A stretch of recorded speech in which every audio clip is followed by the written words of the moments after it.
I recently went for a meditation retreat, itu 7 hari 6 malam, dan it was quite brutal sih sebenarnya, karena number one, I have never meditated before, and I also have this negative connotation about meditation. So I always associate meditation with something that is religious, and I'm not really a religious person. I'm not very happy to admit this. Also, the meditation retreat itu cukup intens. Jadi dalam 7 hari 6 malam itu kita nggak boleh main HP sama sekali, nggak boleh ngobrol, terus nggak boleh baca, nggak boleh tulis. Anything that is associated with something that is stimulating to the mind is not allowed. And you can guess who was my roommate at the time? It was Budi. So you know, it was extra hard for me to harness all of my willpower untuk contain the whims of my mind at the time. Tapi I also know that meditation is something that I want to try, something that I've been hearing good things about from other people. Terus setelah 7 hari 6 malam ini, I've realized that the meditation retreat that I went through was something like going to the gym. If you go to the gym, for example, you go there to train your muscle, and then there are actually 4 muscle groups that you like to train. Number 1 is your shoulders, number 2 is your back, number 3 your chest, and number 4 your legs. And developing a stronger body is very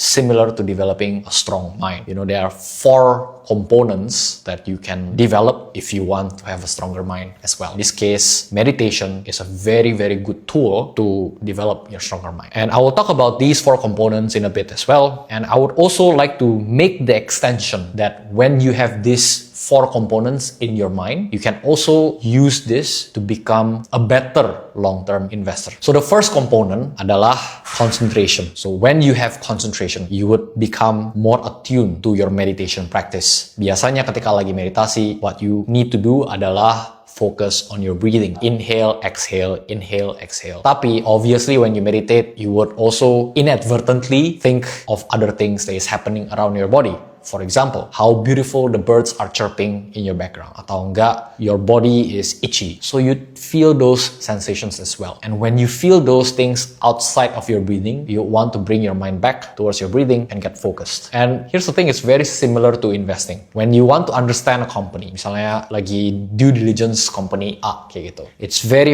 tempting for you to split your focus and try to understand company B, company C, company D, because these people say that, oh yeah, this company very good. And if you split your focus like that, usually the quality of analysis gets compromised. And so when you have the right focus, it helps you bring up the quality of your analysis of the company overall. So that's the first component. The second component is being at the present, or in a meditation word means being mindful. Kalau misalnya lagi meditasi, biasanya kita juga akan selalu mikirin masa depan. Oh, what do I want to eat after this session? Or misalnya sebelum I went to the meditation retreat, you tend to think about the past and you also tend to think about the future. And when that happens, you want to anchor your mind back to the present. And this is also very similar with investing. So if you want to be a good long-term investor, you need to anchor your mind in the present. Because inevitably, you'll be thinking about the future when you invest. IHSG bakal kayak gimana kalau misalnya ada perang? Kalau misalnya commodity price naik, saham-sahamnya bakal kayak gimana? And also, don't get me started about thinking about the past. Let's say, take profit too early, atau found like a new opportunity that you missed. Then you think, oh, I should have done this, I should have done that. And there's a lot of hindsight bias going on. So that's dwelling in the past, which is usually unproductive as well. So as an investor, you want to focus on what's in front of you right now. Oh, company ini manajemennya bagus, cash flow-nya bagus, dijual di harga murah, oke, gue beli. Atau enggak, company ini gue masih invest bagus, tapi harganya belum kemana-mana. Oke, hold. It's not something that you have to think about the future or the past constantly. And today is treated as a gift because you are an investor, you have the analytical mind to understand the companies that you buy. Then the third component, which I think it's really important to create a stronger mind, is being gentle. In the words of the meditation retreat was love and kindness, tapi I like gentle more than love and kindness. So when you think about other things, so for example, your mind starts to wander to another place, and then you are thinking something else that is outside of your meditation. People tend to get impatient. I get agitated. Oh, kenapa I'm so easily distracted by this, by that? I should have,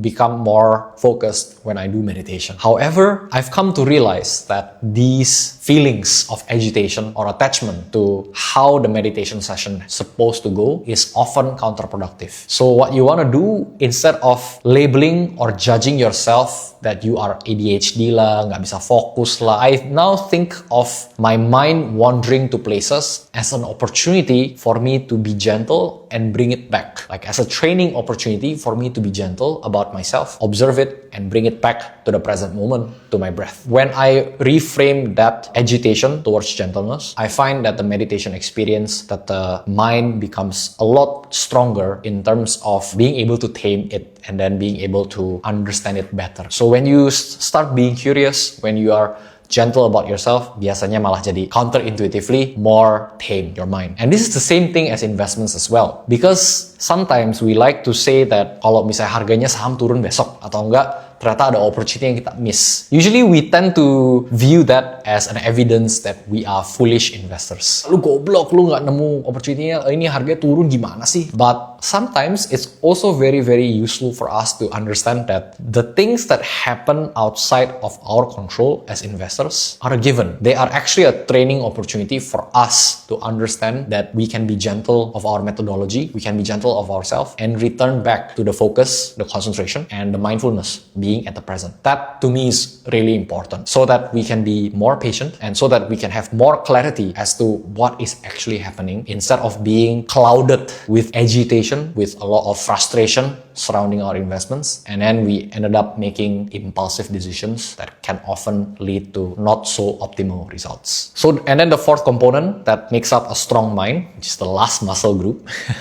is seeing the truth as it is. And I would say this is probably the hardest part, because when a man sees the truth as it is without adding sugar or salt on top, that man is said to be a wise man, a man with wisdom, because he is able to be real, he is able to understand what is truly true and what is actually a false thing. And in this world, what is true, like universally true, is the truth of impermanence. You know, I will grow older, I will die someday, and then I will grow more muscle, you know, or I will be of a certain, I will grow my hair, for example. These are the truths, that things are always changing, in flux. And during our meditation session, obviously, we are invited to experience the impermanence of our breath. So when we inhale and then we exhale and then we inhale again, that's a constant change of state. And when we see the inhalation and exhalation as something that is impermanent, we suddenly become wise. We suddenly see the truth that things are really impermanent within our body itself. This might sound really weird, but I think when they explain it like that, it becomes very, very apparent. And this relates very nicely with the concept of investments as well. When you invest in companies, if you think about it, companies is just a collection of people running to provide value, to increase the shareholder value. Companies-nya dari waktu ke waktu can change. Misalnya, the company can change its business model, the assets can grow, the debt can also fluctuate, the share price can also go up or go down from one day to another. Things are always ever changing. So we as investors, we do not have to pretend like when we buy a stock, we have to be attached to the stock forever. We can always decide, oh yeah, the company is not heading towards the direction in which I want to go, so I'm going to sell this company.